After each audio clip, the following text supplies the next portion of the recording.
Hi, it's Linda Nicole Stevenson. I'm posting this video in response to our assignment on why I have to be a social worker. Basically, why I have to be a social worker is it's my passion. It's what I'm happiest doing, and it's what I wake up every morning to do. From a very young age, my mom worked at what was called a training center for young children with developmental disabilities who weren't, neurologically typical.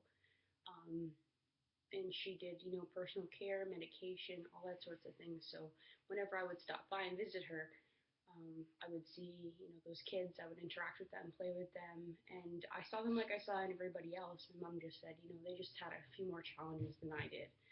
Um, so going to 360, I'm now working in a facility that supports some of these same individuals. Now they're become adults. And some of these individuals have really changed my practice in terms of, you know, how I see people with disabilities and how, small things are just so huge for them.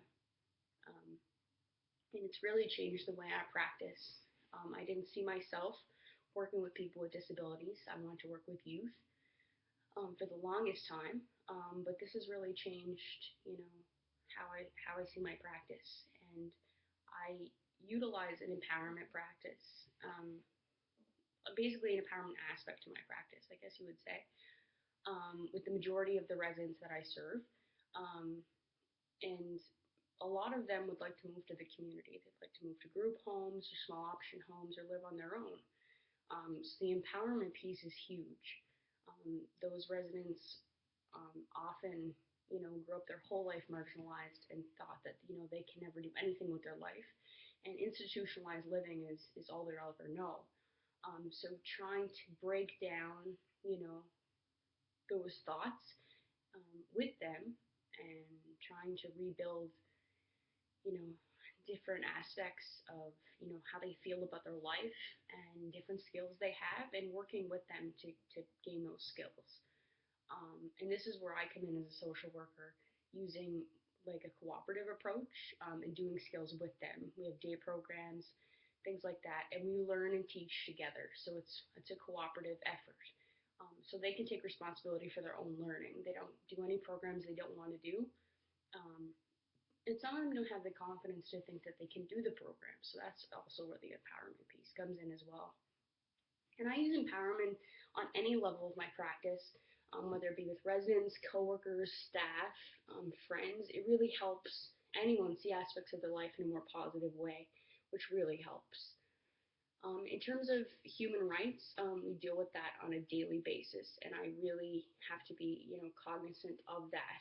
And because I work with a group where their human rights have been dismissed nearly their entire life, they're very marginalized, and health was being one of those human rights that was often dismissed. Many have terrible physical health effects from, not receiving the proper medical attention, or being over medicated, or getting medication that was really the cheapest option at the time, but may not have been the safest one. So as a social worker now, I advocate with the residents and sometimes for, depending on their ability, so this doesn't continue, because we're all entitled to the same human rights. And this is something that is a really big concept to them. So I feel like this is just a huge issue, and I feel like as social workers, we can really work, to break down those barriers and to break down that, that dismissive nature of certain people when they feel that people with disabilities don't deserve, you know, the best health care, but they deserve health care just like you or I. Thanks, guys.